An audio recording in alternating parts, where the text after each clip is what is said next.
Dragon Age 2. Yeah. Dragon Age 2. Yes. To the point. Yeah. Yeah. So last night I did Dragon Age 1, and I think we did. I watched it back. I think we did quite a good job actually. It wasn't too bad. I actually, I put it on when I was trying to fall asleep, and I felt like as we were recording it, it was awful. I was like, oh god, this is horrible.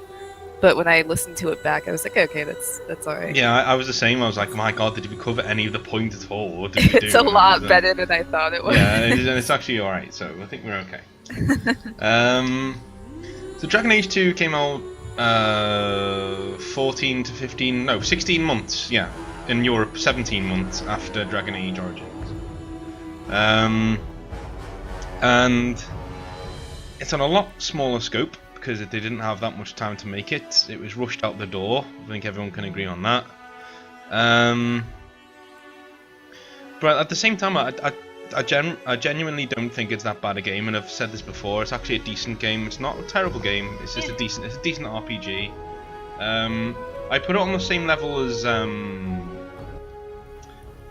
Dragon's Dogma. If you ever played that game, I put it on the same level as that. It's got a lot of rough edges, but if it's what you like, then you'll enjoy it, you know, and just how it is. I'm not a big Dragon's Dogma fan because I'm not really a big let's go explore the world and loot things. I'm more of a let's go and explore the world and find out the story about what's going on and stuff, you know. But I thought, you know, Dragon Age 2 is a decent game. I don't care what anyone says. People are like, oh well, you know, it's all EA's fault. No, it's not all EA's fault. It's BioWare's fault as well. And you know, they shouldn't get a free pass, nor do they from me or this channel. Thank you very much.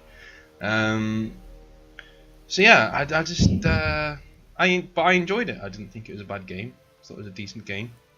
What did you think?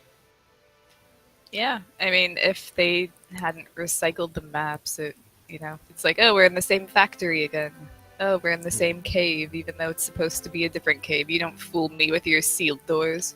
I mean, I was also thinking about what's the other thing I was thinking about? Oh yeah, my analogy. Like it's my favorite ever analogy, and I think I've said it like 3 times. Oh yeah, the one that you say all the time. Yeah, that's my favorite. Now, but this will be the last time I say it because this is the actual Dragon Age 2 video where I get to talk about the game and stuff. So, and the reason why I say it so much online is because there's different people watching the stream every time. Do you know what I mean? And I'm like, okay, you know, if anyone's watching at all, it'll be somebody different. Well, there's that vampire killer who turns up, who's a good guy, you know, he keeps turning up, but that's about it.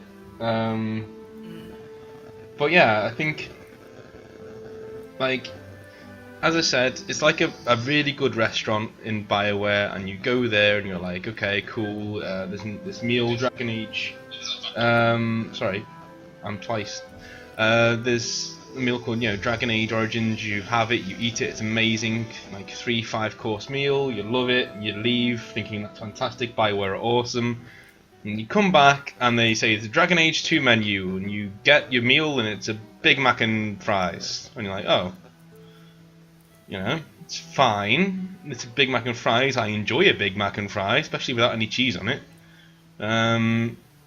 That's fine, it's just not the 5-course meal that you did last time, you know. And so, when you equate Dragon Age 2 to Origins, it's always going to come across worse.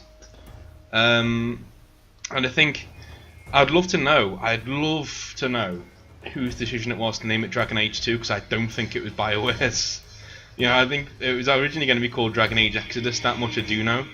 And then the name was changed. Well, that makes a lot more sense. Yeah. And then the name was changed, and I think EA have changed. I don't know, so don't quote me. But I think common sense dictates that, you know, BioWare, if BioWare did change it to 2, then they're fucking morons. Because that equates that worked with... Go on. Oh, go ahead. No, I was just going to say, it worked with Mass Effect because you're still Shepard the whole time. So, you know, Mass Effect the games are similar size, and they don't get smaller, and they just get more advanced. They don't regress at any point, do they? So yeah. Graphically like, if they did call it Exodus, it would have made it more clear what you were getting into. Exactly, yeah. You know, it's like, oh, this is just a story taking place in this little part of the world. Yeah, exactly. You know? I mean, if they... it's a marketing ploy. they've named Dragon Age 2, so people who got Dragon Age 1 will go out and buy it, and people who have heard of Dragon Age 1 they might even buy the first one and then buy this one. It's one of those. With Dragon Age Exodus doesn't really have that same ring to it, but I prefer that as a name. Makes a lot more sense. But yeah, so the world's a lot smaller. It's one city-state. It's we've just had the whole Ferelden, and we've got this. And this is the first BioWare game where they did a game, and there are one or two characters that I really don't like. That I literally just they nearly spoiled the game for me. Now I don't like them that much. So yeah, we'll get to them. So, we'll get to it, oh, I was gonna say, we're gonna do the characters thing again. Yeah, we could do. I'm gonna roll. I mean, we don't have to do it right now, but yeah, but I'm gonna roll to see which one we're doing first. On roll 20. Oh, go for it. On roll 20. Anyway, hello, Big Dilla 77. Hello. There's someone in chat. Oh, I can't see it. Oh, that's weird. Right, I don't know. so It showed me. So we'll do. Who should we do? Number 1, Isabella. Then 2, Fenris. 3, Anders. 4 is Evelyn. 5, Bethany. 6. I think we should talk about Bethany and Carver together, probably. Yeah. And 6 is Varric. 7 is Sebastian. 8, Meryl. And I think that's it. Yeah, I think that's it, unless you count Talus. No. But you don't have her that long. No one counts Talus. So, roll Okay. the 8, number 5. What one was that? Oh, I don't remember.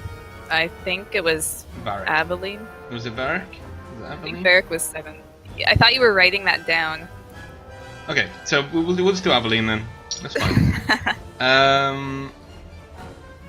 Yeah, Aveline is probably a good one actually, because she's the first one that you actually get, isn't she? So.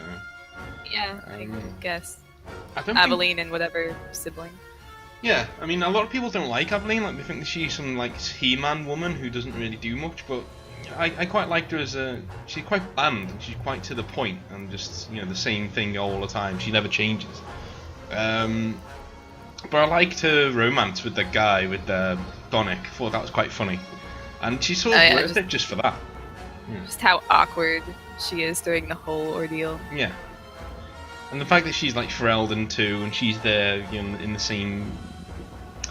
What's the word? She's there in the same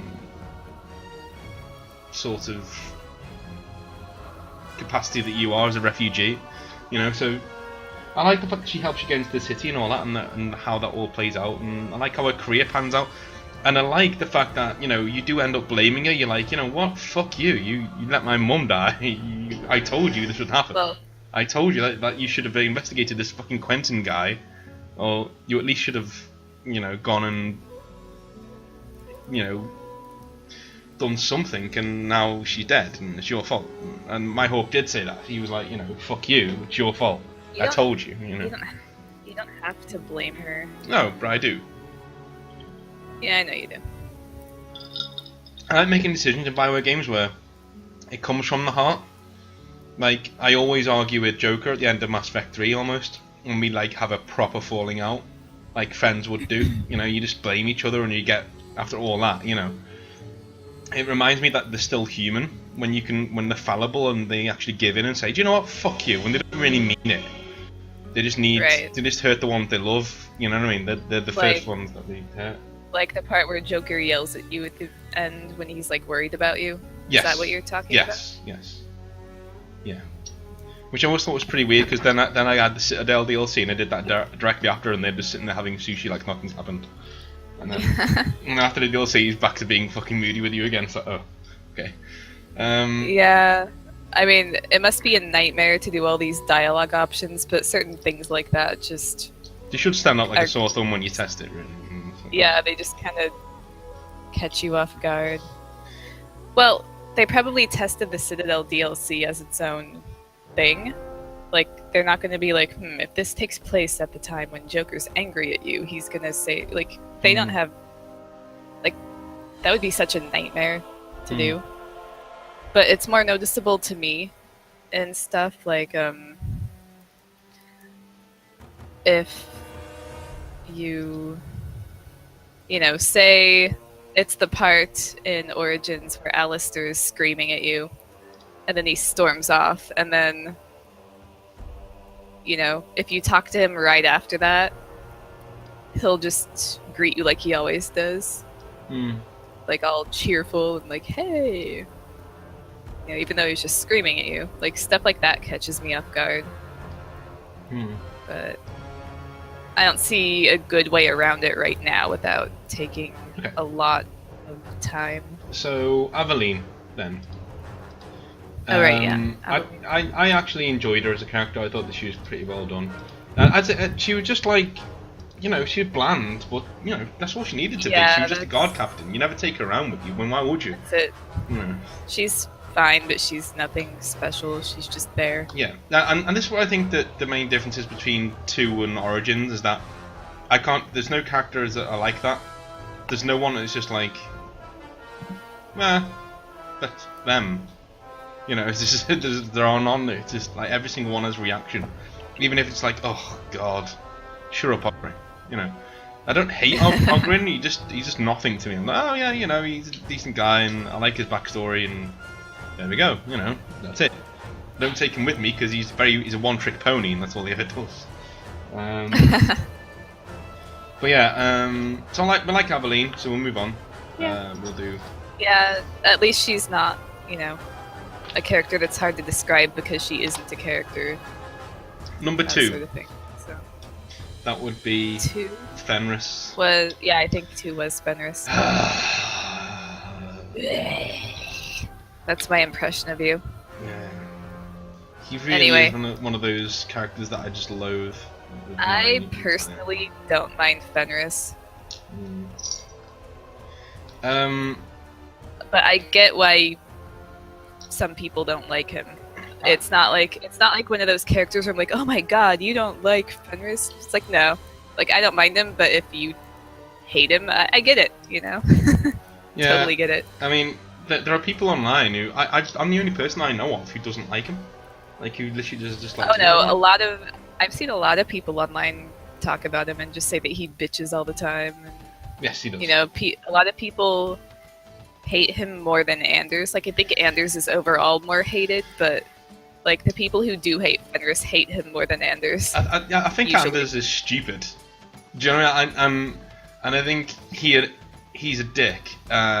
We'll get to him, but Yeah, I think he becomes more like that because he becomes a dick, whereas Fenris is a dick. Like, even when you first meet him, he tricks you into meeting him, and then after that, he's very nonchalant and like, well, you know, I did what I had to, blah, blah, blah. And you're like, okay, well, fuck you then. Oh, well, you're not going to help me anymore? Well, no. You fucking tricked me into nearly dying. Why would I want to help you? It's like, are you going to offer an incentive to me to help you? No, I'm Fenris. You should just want to help me. Fuck you, alright? See you later. You know, it's just like... You know, he's a Final Fantasy character who doesn't belong in Dragon Age, number 1. He looks like a tit. With his fucking stupid tattoos and his stupid hair. Right? And also... yeah, he's a selfish prick. And he just doesn't want to know about your problems. Doesn't care about your problems. He's not a friend. He's not an ally. And he always acts like... You know, he's the most important person in the world. His opinions are the ones that matter. Like, he's had the worst life in the world. Like, when your mother dies, and then this is what sold me on hating the guy. When your mother dies, he doesn't give a shit. He just starts talking about himself again. He just goes, oh, well, I've had it. You've got no idea what I've been through. It's like, fuck you. Like, my mother's just died. Most of the people, your party members don't really say anything when your mom dies. Your sibling does, and Aveline does, and your whoever you're in a romance with does, but no one else does, really. Yeah. Maybe Varric. I don't know. Yeah. I mean, it was just like... Varric does, and I think they all have one little thing to say. Actually, I think that's wrong. I think they do have one little. It's not like there's no scene, so it's not like the actually, romance no. thing. Bodan and Sandal say something too, but I think if you go and talk to people, I think they do mention it for like a sentence, and you say something back. I don't think it's like nothing or. I don't remember. I don't know. I swear I did it in my Let's Play as well. Like I went round and talked to people and was like, okay. Yeah, Meryl definitely does. Meryl definitely mentions it. I don't remember Meryl saying anything.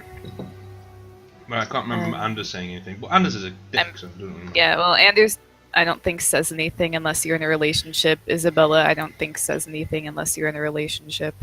It's probably true for Fenris as well. And I don't think Sebastian says anything, but he's DLC, so I'll give him a pass. I think most of the characters are like,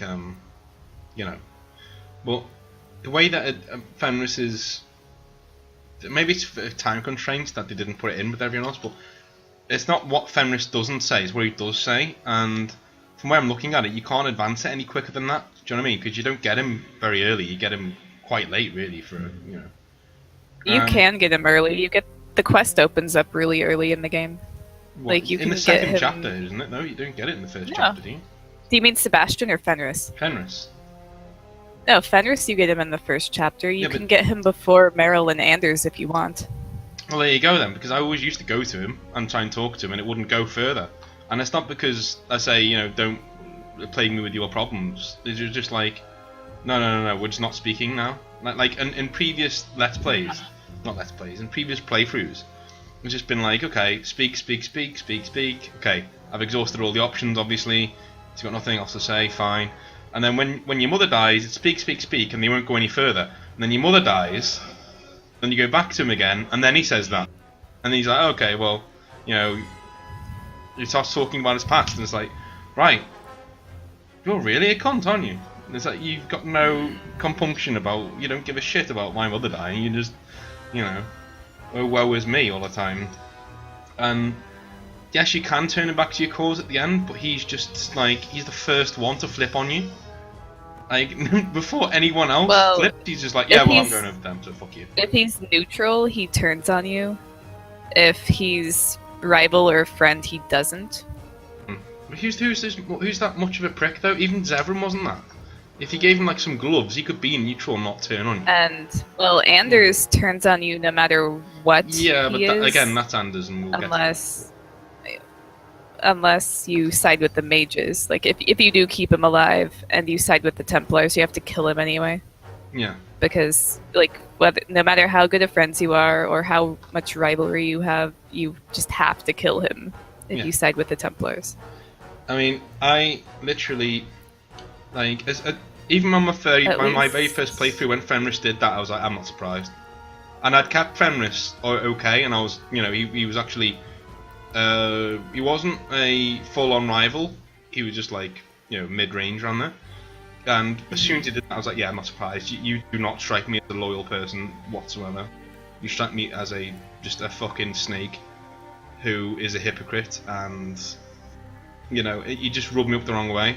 I've not had a character do that for quite some time, and the fact that he's just I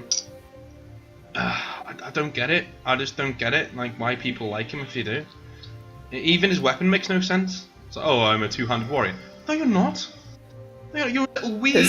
The sword's the same size as you. Yeah, it's bigger than you stupid twat. You're not a fucking two-handed warrior. Go and sit down.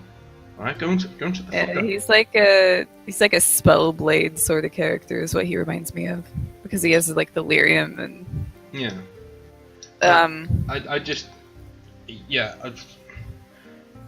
There's an option to sell him back into slavery, and I've always wanted to do it, just because he deserves it. And it's just like, like, if you do get the option to sell him into slavery, and you actually do it, everyone disapproves. Like Isabella and Meryl, and like everyone is like very disapproving of it, but Yeah. Anders actually gains approval if he's in the party What when you a do it. dick. I know, right? What a dick. Like, 'cause he doesn't like mages, yeah. What a dick.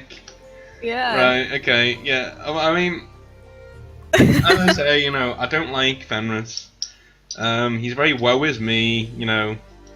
And there's a line that Hawk says to him, and he's just like, oh yeah, well, you know, poor you, having all this fucking power coursing through your veins, and now you've got freedom, and all you do is sit in this mansion and complain. That's all you ever do. Yeah. You know, and that's, Actually, you know.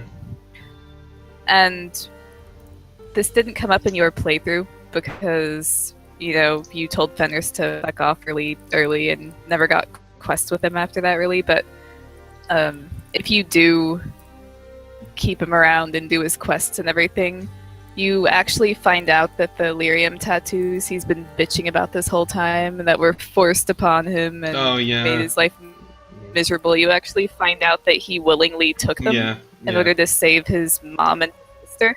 Yeah. I mean, So, yeah. I just. I don't know. You come across his sister, don't you? I think that's how the slave thing comes about. Doesn't it? The magister Yeah. comes after him. Yeah. So I have done it. I just like, and even his gains. I've looked at his gains that you get and the losses that you get, and when you do nice things for him, the gains are tiny compared to everyone else. Even when you save him from that guy, the gains are just like, if you compare his friendship gains to everyone else, they're really small. And it's just like, you're such a prick. Like, he's just such a prick. And, you know, and killing him is always probably one of the best parts of the game for me. It's how much I don't like him. Like, it's just great when you just fucking double fang him in the face and kill him. Like, right, thank you, sit down. That's it, done. You know, really I despise think him. that the low gain is because he's kind of slow to trust you. But I think what really bothers you about him is just his attitude about life. Yeah. It's like everyone owes him a Like- favour, basically. And it's like, well, no. Well, no. Or, Mm. like, no matter what's happened to you, I have it worse. Professional I victim. think that's what you don't like about him. Yeah. Basically a professional victim. That's what he is. His main skill isn't with that sword. He's an actual professional victim. Just like Anders. And let's do Anders next. Let's get all this out the way. Okay. Actually, no. We should do him last because you know, God damn it, Anders. D5. That's a 2 again. We were already fucking discussed. Okay. D5. 2 again. It really wants us to discuss Fenris. 2 again. What is going on? It's the dice are like, you're 3. not done talking Yeah, about yeah. Fenris. I can sense your anger. I Um, think 3 was Zabeline, wasn't it? No, that was Anders. Okay, Oh, we should really? probably just do Anders and the dice has spoken. Like, they want me to be angry for the rest of this thing. Alright, so Fenris. yeah. Anders, yeah, he's a dick. It's nothing else. It's the fact that he actively tries to pull the wool over your eyes and lie to you at the end there, and then acts like he's the most just. He's Yeah. like more all holy than now, and you know, how dare you judge him? It's like, oh, fuck you! You're supposed to be my friend. When you just, I swear, if like, Well, he spends. I was gonna say, like, starting at the beginning, like, he's actually okay toward the beginning.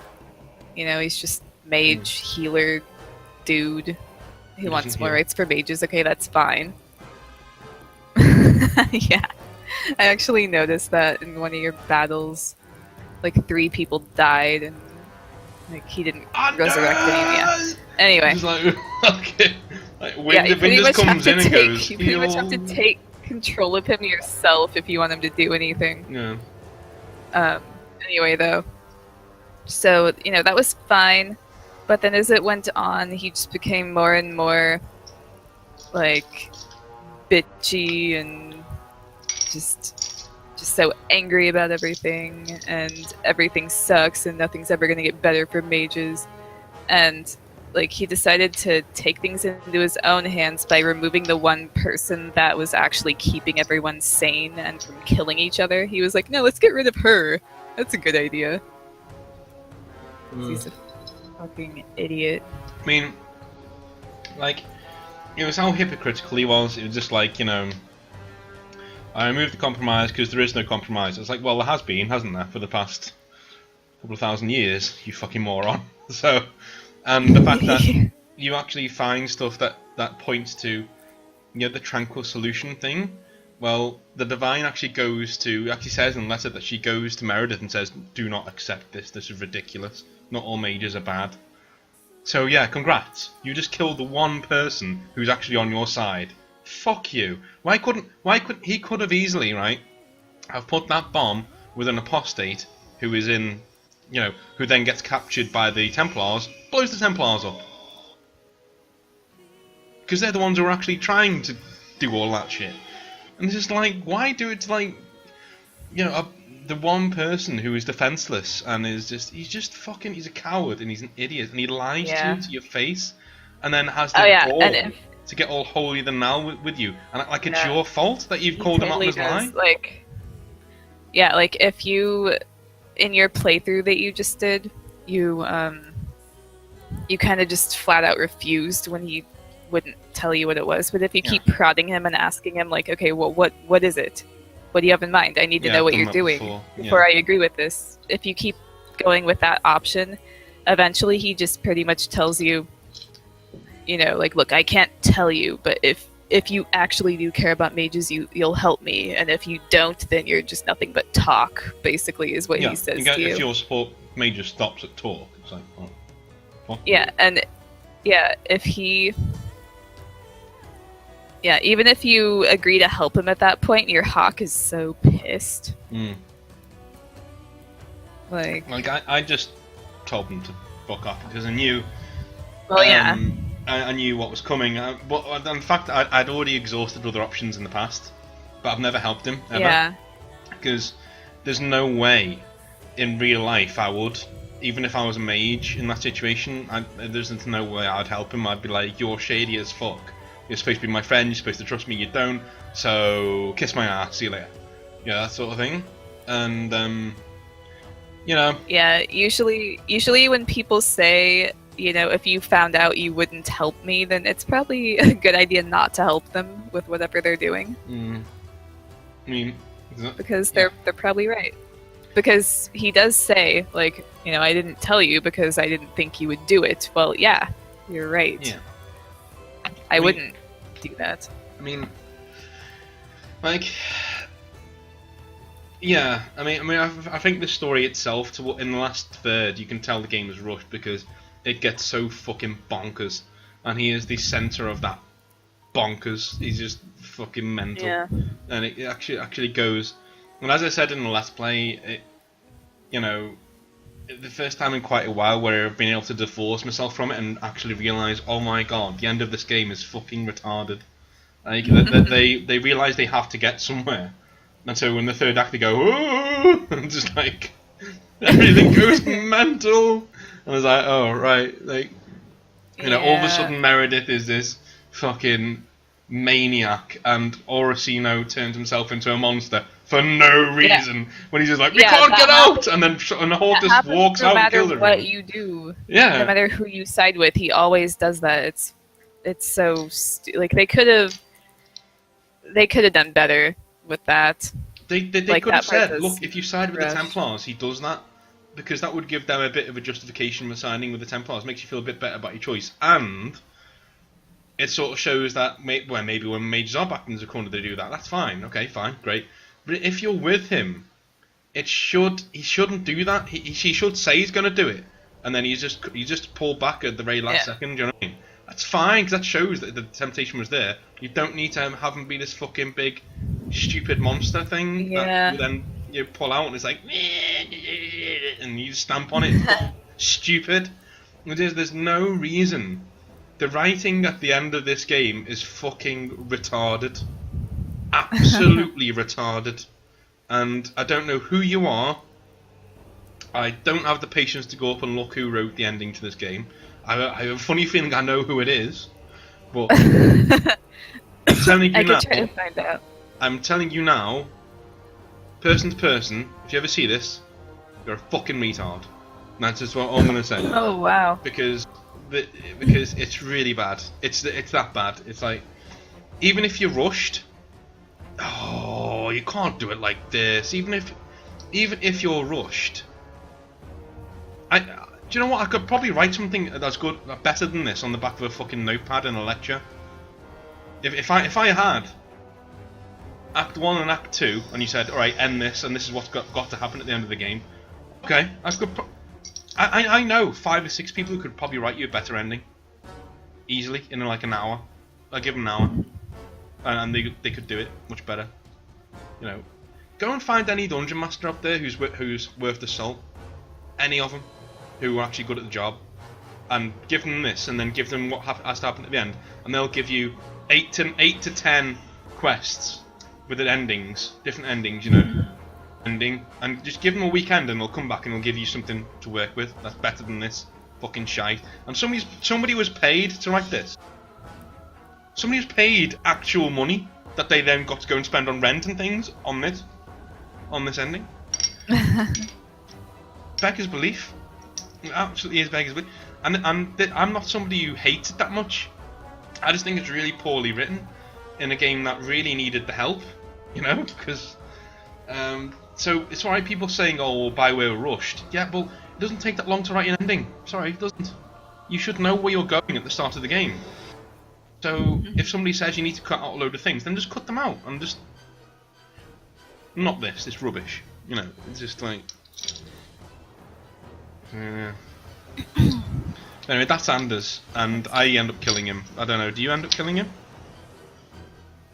Yes. I just before we move on, I kind of want to talk about how creepy Anders can be. Okay. Like, I wouldn't know this, so you go for it.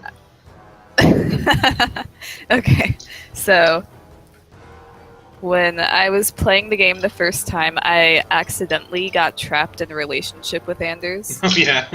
Just because because it's so easy to, like, you're arguing with him at one point and then he just randomly kisses you, and then later on he just moves in and you can't get rid of him.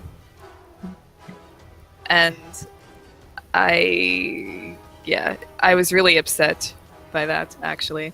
And also, I don't think it happens if you're a male hawk, but if you're a female hawk and you're in a relationship with someone else, whether you're Anders' rival, friend, or neutral, he still gets super jealous and like insults the person that you're with, and just, you know, he's a weirdo.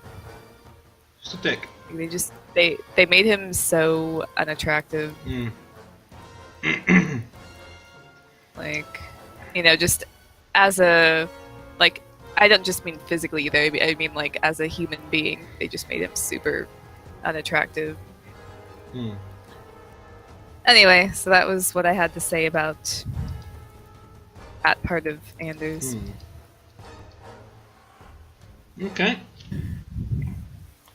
Right. So who's next? So there's a D4 now, isn't it? Okay. D4. You know, I'm trying to find out who wrote The Last Straw, which is, you know, the end mission, and it's not telling me. 1. Yes. Let's see. I have a bunch of. I think. Oh, was Isabella one? Yeah, she was. Okay, go for it. Actually, one of my, cause I romance Isabella every single time, and I actually quite like her. I thought she was the one character who, from Dragon Age 1 to Dragon Age 2, actually got better. She's a bit of a slut and she's full of STIs, but apart from that, she's actually quite a dry, funny character who always makes me chuckle. Like, I love the line that she says with Alistar. He's like, you look different, you know, as a fourth wall breaking joke about you know, the fact that the both of them look different. And she just goes, Right. don't we all? Just like looks at him like. So yeah, it's just like I think for a roguish Hawk, she works really well as a romance. Like she's just perfect for a guy roguish Hawk. Not so much for Gil. I don't think it works that well. But Well, yeah, for a guy, I mean, if think you it fucking works out. don't mind a slut who wants to bang everyone, including Zebrin, even when you've been in a relationship for like 7 years, then yeah, she's perfect. Yeah, I looked at that on the wiki. Apparently, that's a bug that shouldn't happen. She should like go, oh well, I'm spoken for, but you know, if he wants to, and so, like, looks at you and you're like, no, I'm alright, I'm alright, thanks. That sort of thing. That's what's supposed to happen, but it doesn't. Well, fire. But she still brings it up no matter what. I think, yeah, I think she does Weird. say like, are you just leaving? And he says, What about sex? no, Yeah. no, she doesn't say that. She does if you don't romance her. She does if she's with Fenris. But apparently she's not supposed to when if you're in a relationship with her. She's supposed to go, what, you're just leaving just like that? And he's like, Oh, no, yeah. we could have some fun if you I want. actually- And she goes, well, I don't know, I think you'll have to check with. And you're just like, no, I don't want to have sex with him. So you're like, okay. I kind of want to bring up one tiny thing about Fenris. Like, speaking of his Isabella thing. Mhm. So, like, if you're in a relationship with Fenris, he makes this huge deal about, how he's getting close to you and blah, blah, blah, and he, like, actually leaves, Hmm. because he can't handle it. But then, if you don't do that, he, bangs Isabella. But that's no problem for him, apparently. Like, it's just Yeah, really yeah. inconsistent character writing, Yeah. So I just wanted to bring that up really just quick. Fenris being a twat is what it is. But yeah, I mean, I like Isabella. I like the way she's written. I like the way her past is brought up. I like how flirty she is, and she just doesn't give a shit. She is like that, and she's like, look, people are like, oh, isn't Daenerys a strong female character? No, Isabella's a strong female fucking character because she's she is human and she makes mistakes and she got her own things that she needs your help with, and and it's like, oh well, you shouldn't need the help of a man. You can be a woman. It's just No. Hawk. Hawk's like multi-sexually. It doesn't really matter. She just needs the help of a friend, not if it's a man or a woman, and she can handle her own shit, and she has her own moral fiber, her own moral that she's trying to come to terms with, and I think she's really cool. I think she's a strong female character, and she doesn't even move in with you if you're in a relationship with her, which is great because you're Hawk and you're getting blowjobs off Mark Mir and things like that. So I don't know. I think she's a good character. Like, I really enjoyed her. Yeah, she's fine. She's a bit, slutty for my taste when it comes to like a romance Yeah. option. Yeah. But To be honest with Other you, than that- I think if it was my Hawk, that they're in an open relationship, they're just bonking everyone. I think, but they're like together. So they're always going to be together, but like they'll just go off and do their own thing.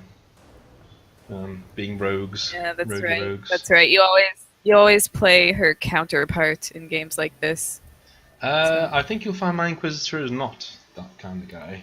He's Cassandra all the way, and that's how I've roleplayed it as well. He's one man, That's- one woman man. That's really unusual for you. Yeah, he basically, I don't know, it just went that way. Like I was propositioned a few times with him, and I was just like, doesn't really feel right.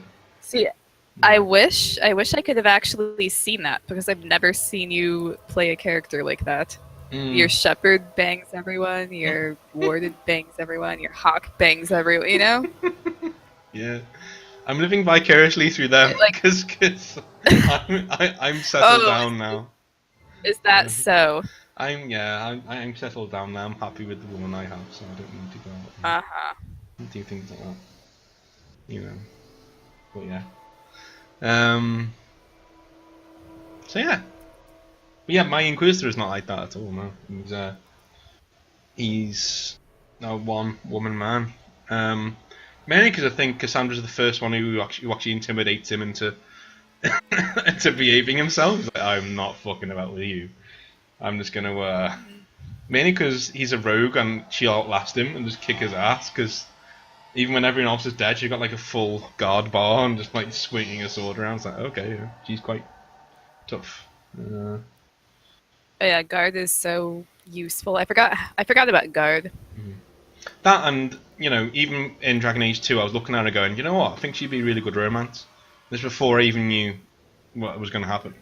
Yeah. I thought it'd be really cool to just get underneath that psyche and see what's going on in the cogs in her head, and see what she's got in there. And she doesn't disappoint. I've actually thought certain characters would be interesting romance options, but then when they actually became available, I was like, meh. Like when I played the first Mass Effect. Yeah, like when I played the first Mass Effect, I was like, oh, that might be interesting if they decided to go, aliens other than Asari. Like Garrus might be kind of a cool option to have, but then when it was actually available, I was like, nah. And then in Dragon Age 2, I was like, oh, Colin might be an interesting option to have in a later game if that ever happens. And then when he became available, I was like, nah. I still can't believe Steady fucked up so bad when he was playing Mass Effect. If you're watching the Steady, you've done fucked up, man. It's like, what did he do? Jacob, seriously, like of all the people, he's like, wait, he played FemShep? He went FemShep, yeah, I went with Jacob. He's like, what? Oh god. What? That's the worst thing you could possibly choose. It's the most bland, just like... Well, no, not just because of that, but because of what happens later. He's not to know that, though. That's what I'm saying. Like, I'm not going to tell him. No, he's done it now, he knows. Oh, okay. But, like, in the second game, you don't know that's going to happen. You don't know he's going to cheat on you. But the same thing. Well, yeah, obviously not. The same thing. It's like he is the most bland character in the game, like by far. And you've got Garrus there, who's being ridiculously funny, and you've got Thane there, who's the most tragic, cool character. Thane all the way. Like, Thane is Fenris written correctly. That's what Thane is. You think so? Yeah, he's the guy who has a really tragic past, who has all the problems in the galaxy on his shoulders, and he's dying. And he doesn't moan, he doesn't bitch. If you ask him about it, he'll tell you, eventually. But for that moment, he'll work for you free of charge, because he wants to make the galaxy a brighter place before he dies. What a dude. That's all I'm saying. Well, and it's just like, actually, he tells you he's dying right away because he wants you to know. Yeah, because you've got it's to know. Actually, yeah. Because he'll be fighting with you. Yeah. It's like, you should know this. I'm dying. Not to feel sorry for him, but just practicality. Like, if I'm going to be fighting with you, you should know. I'm dying. I mean, I'd be really interested to see if you don't mention it again. If he mentions it again, he probably doesn't. Like if you don't say what's wrong with your disease. And I bet he doesn't say anything at all. Yeah, probably not. But I would never choose that just because you won't get to know him any better, really. Yeah, Thane is awesome, and he's basically Fenris written right. So yeah, Thane is awesome. Isabella. Now we have Varric. Varric's best friend. He's the best friend. He's written as the best friend. I can't really... The only way you can make him a rival is by being a colossal twat. Because that's how he's written. Yeah, it's the same with Aveline as well. I've tried. You just have to be horrible. Yeah, you need to be a really bad person. I've still never managed to be Varric's rival. I've seen the Hawk death thing from Dragon Age Inquisition when you talk to Varric the first time. It's fucking heartbreaking. Like, he really needs a hug, so you just give him a cuddle. You're like, oh, I'm sorry. And he just starts crying. It's like, oh. He wouldn't do that for a rival, you know what I mean? I completely missed what you just said. Oh. I watched the Hawk dying thing in Dragon Age Inquisition. Cause it's never happened to me, because obviously I'm not giving Hawk up for Shroud. No. So, Shroud normally dies. Right. Because it makes your decision in the next part more impactful as well. You're like, fucking Wardens. And, like, when you when you speak to Varric straight after Hawk's death... some dude that we don't know. Yeah. So I'll probably save my friend's friend. Yeah. Like Like first time you speak to Varric after that, he's like crying and stuff, and needs a cuddle and stuff. And it's like, oh, okay, that's really nice. But at the same time, Oh, like if Hawk actually. yeah, yeah. If he actually dies, Yeah. then it gets really, really, But he wouldn't do that for a rival, and that's why I think it's written. Like, you need to be such a colossal dick to get Varric to not be your friend in Dragon Age 2, because I think they always had that in mind, that Hawk and him were friends in Dragon Age Inquisition. It was always going to be that way. Yeah. And he's written like that, but he's well written though, and he's voiced by who's it voiced by? He's voiced by a guy who's done a lot. Brian Bloom. No, I think that's his name. That's Steve Bloom, isn't it? There's Steve Bloom. No, there's a Steve Bloom who's Ogren and Grunt, but then there's a Brian Bloom as well who's Varric. At least I think his last name is Bloom. Yeah, Brian Bloom. Yeah, Brian Bloom. Look at you. Obsessive. Yeah. Voice acting knowledge is my talent. Mm-hmm. Anyway, actually, Varric's rivalry dialogue is hilarious, though. Like, he actually spreads rumors about you. You know, like, if you're his friend, he tells, stories about you, like, oh, these are Hawk's many great tales or whatever. But if he's your rival, he actually spreads bad things about you, too. Huh. Okay, that's quite funny. Yeah. Like, there's actually one line where Hawk says, oh, so are you telling people I'm running around sleeping with ogres now or something? And he's like, don't say that about Daisy, you'll make her cry. So yeah, I mean,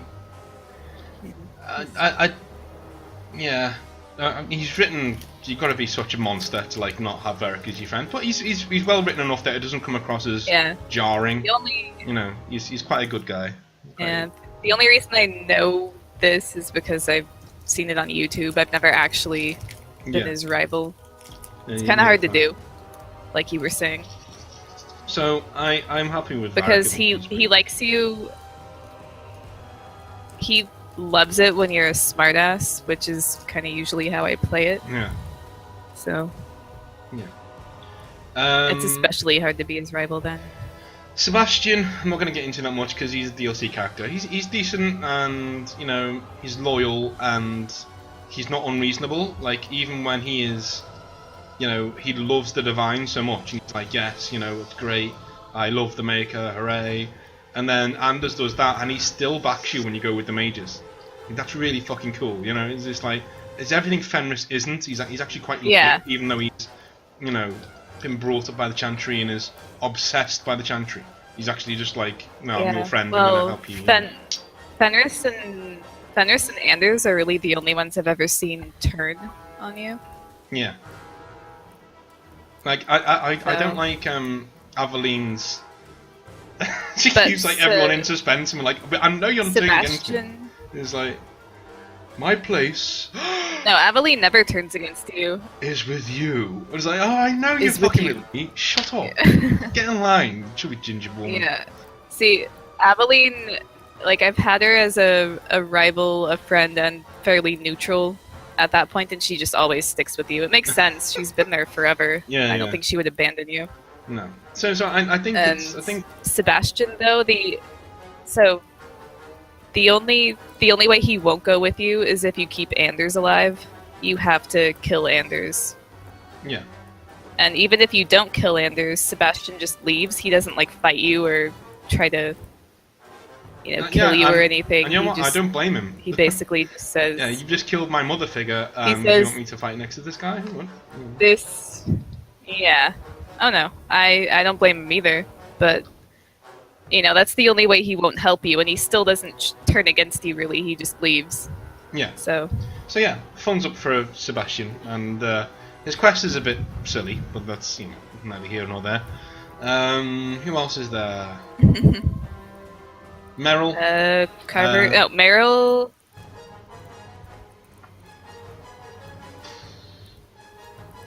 Do we have anything to say about Meryl? Yeah, Meryl's nice, I guess. She's silly. Very, very, very silly. but she lets me kill a lot of Dalish. Yeah, So I can relate to. Yeah, I can relate to her awkwardness a little bit. Yeah.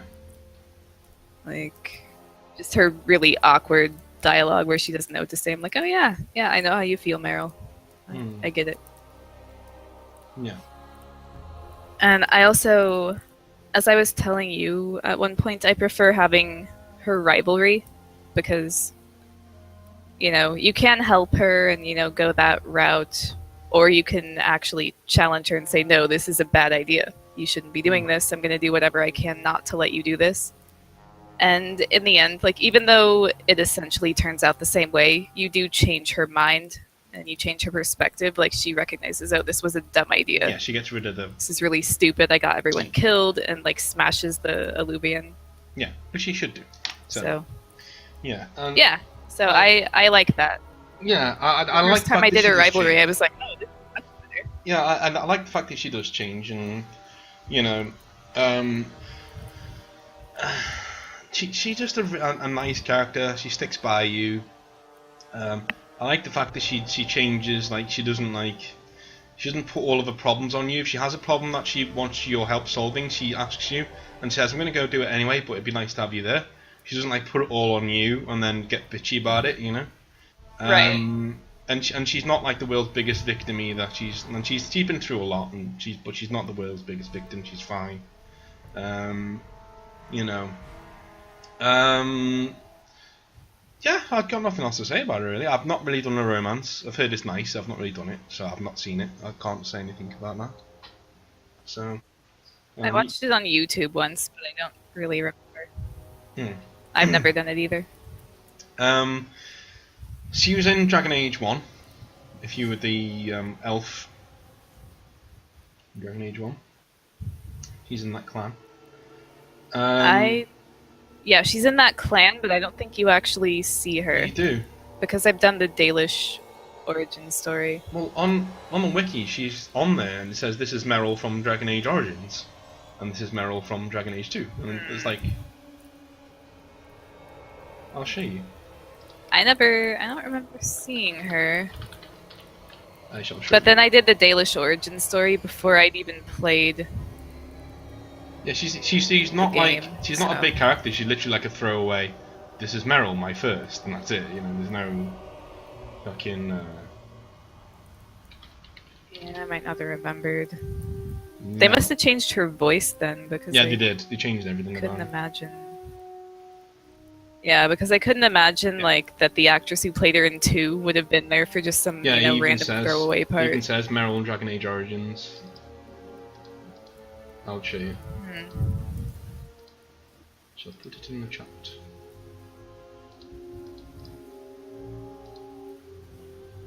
There you go. That's actually her, Okay. her look as well.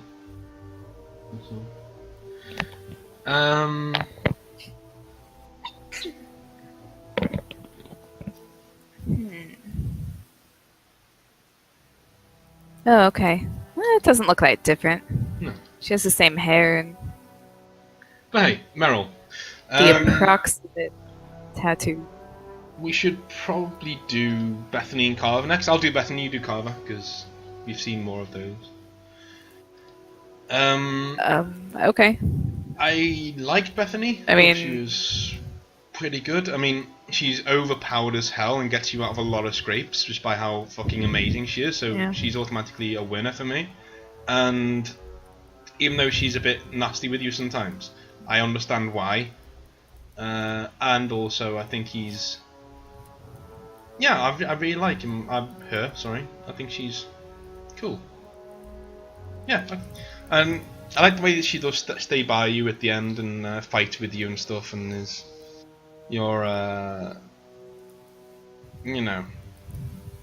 she basically, she's very loyal, and as you'd expect a sister, she's very, she sticks with you and says, no, I'm gonna fight with you, gonna do this, gonna do that. So, yeah, you can be in a. I think you can be in a rivalry with her, but it's like Varric. It takes a lot to get into a rivalry with her. And Yeah. I think Legacy And also. it doesn't help that you... Oh, Oh, sorry. go ahead. I think it's also Legacy helps you get to know her a lot more as well. When you go over like her dad's will and stuff, and you find out, stuff about, Right. She's very guilty about putting her family through everything. She's not a dick, basically. She realizes the impact she has on other people and is very sad about that. She wants to be on her own. She doesn't want anyone to have to worry about her and stuff. And I get that, and I respect that, and she's a really good character. So yeah, that's pretty much. Yeah. And she's overpowered, which is amazing, and I love it. She just. Yeah, I jump over people and are already dead. If you play as a mage. Yeah, if you play as a mage, you can have force magic and blood magic and just be so OP. It's insane. Like, I think at one point during your playthrough you were saying that there's no crowd control. And I was just thinking to myself, force magic. Yeah. But that was like before Bethany had learned it at the time. Yeah. So. Yeah, it's amazing. So Definitely. Carver, man. And Then we'll do. yeah, I do like Bethany. She's like, just always sweet or whatever, but I do prefer Carver just because, like, I know he's like a whiny little bitch, especially toward the beginning, and like he always complains about being in your shadow and how you get all the attention and blah blah blah. And it's especially so if you're a mage, because like basically when you were growing up, your father spends all his time with you and Bethany trying to teach you to control your powers, so Carver's just kind of left out. And so I think it's probably harder for him if Hawk is a mage too, because at least if it's only Bethany, then it would be the two of them left out, but it's just him, I guess. Yeah. So that makes it worse.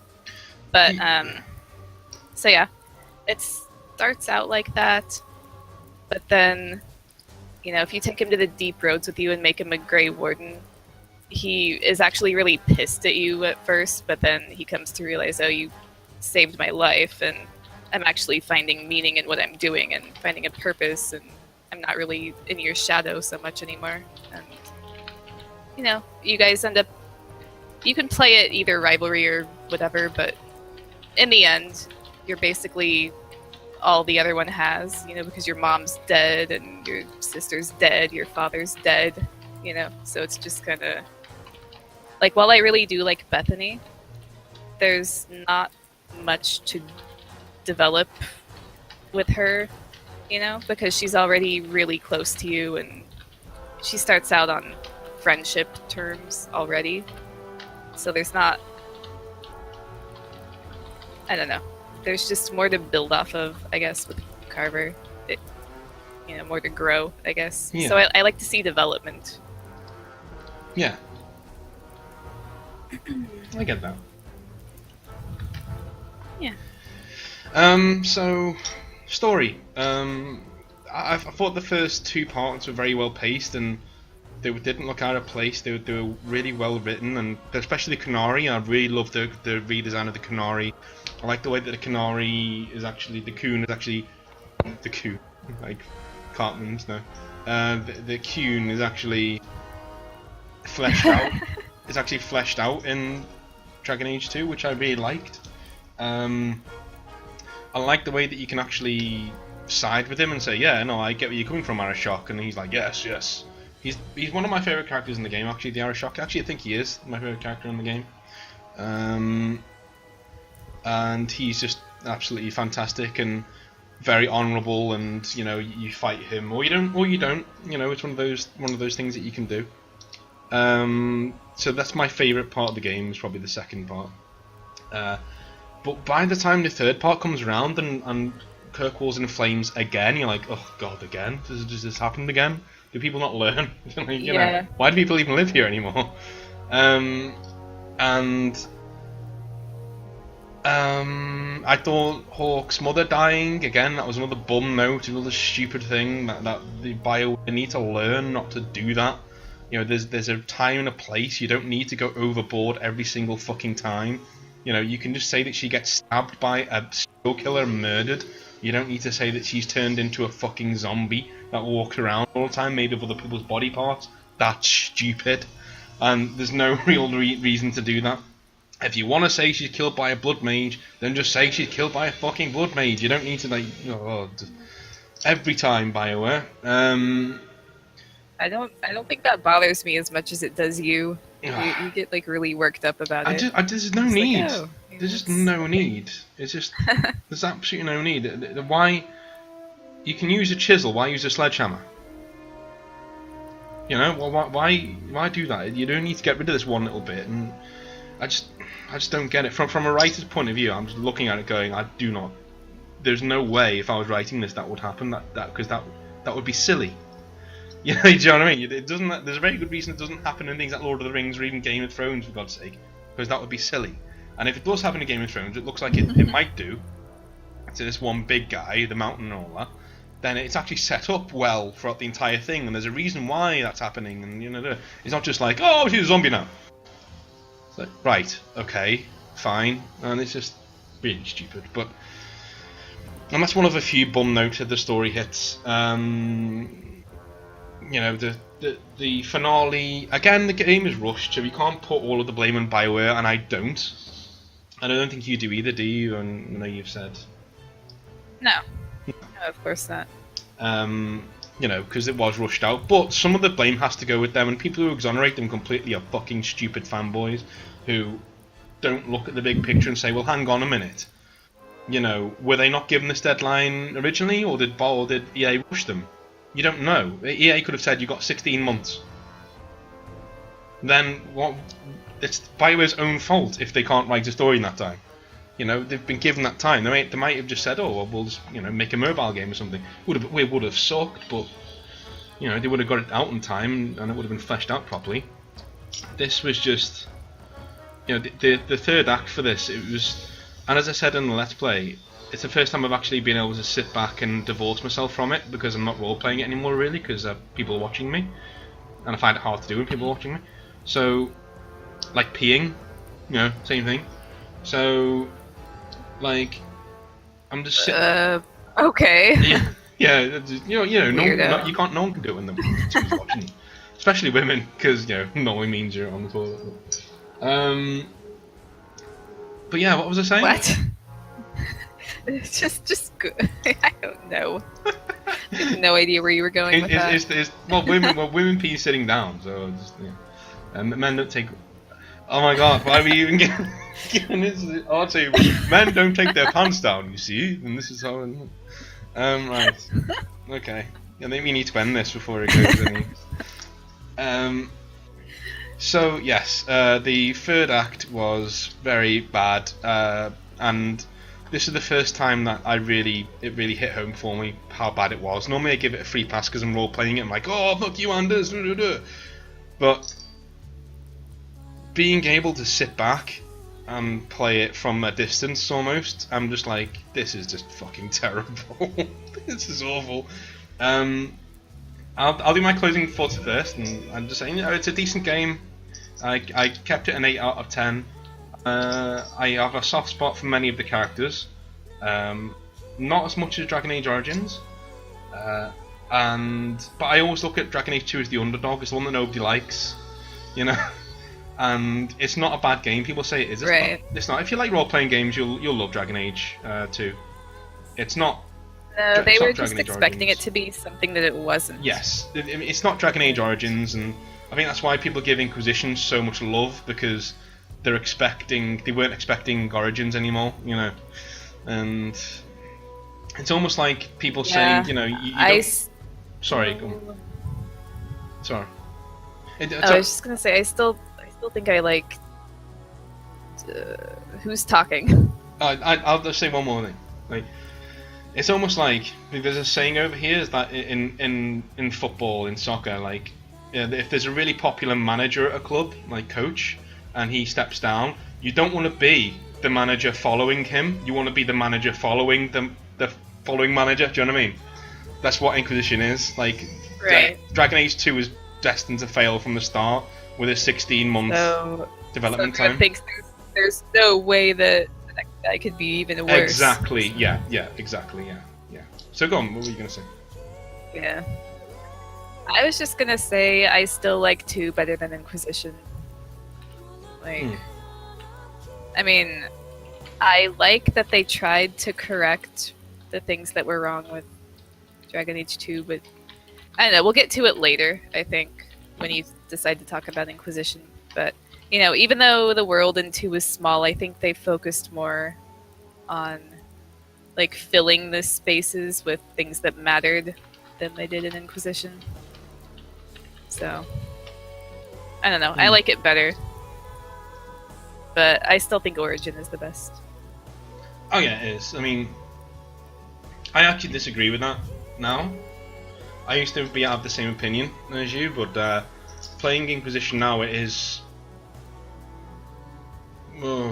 so much better than 2. Like, I didn't think it was, but going back at it now and taking my time, this is why I didn't want to stream it first. I wanted to take my time, go through it, all the DLC, because I have done with Dragon Age 1 and 2.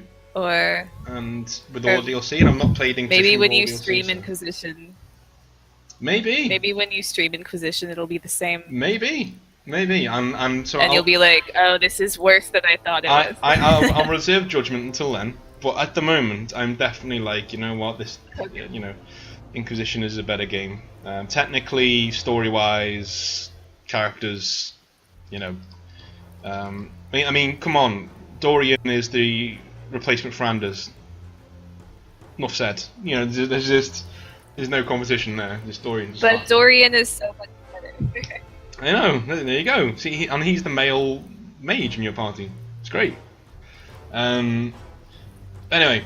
Well, Solus is the other male mage, so. Yes, but yeah. All right, sure. So I think we'll leave it there. Stop being rational. Yeah. Yeah. Yes, I think we'll leave this one there. Anyway. So tomorrow, since we don't generally start these till 1:30, 2, we can do Inquisition tomorrow.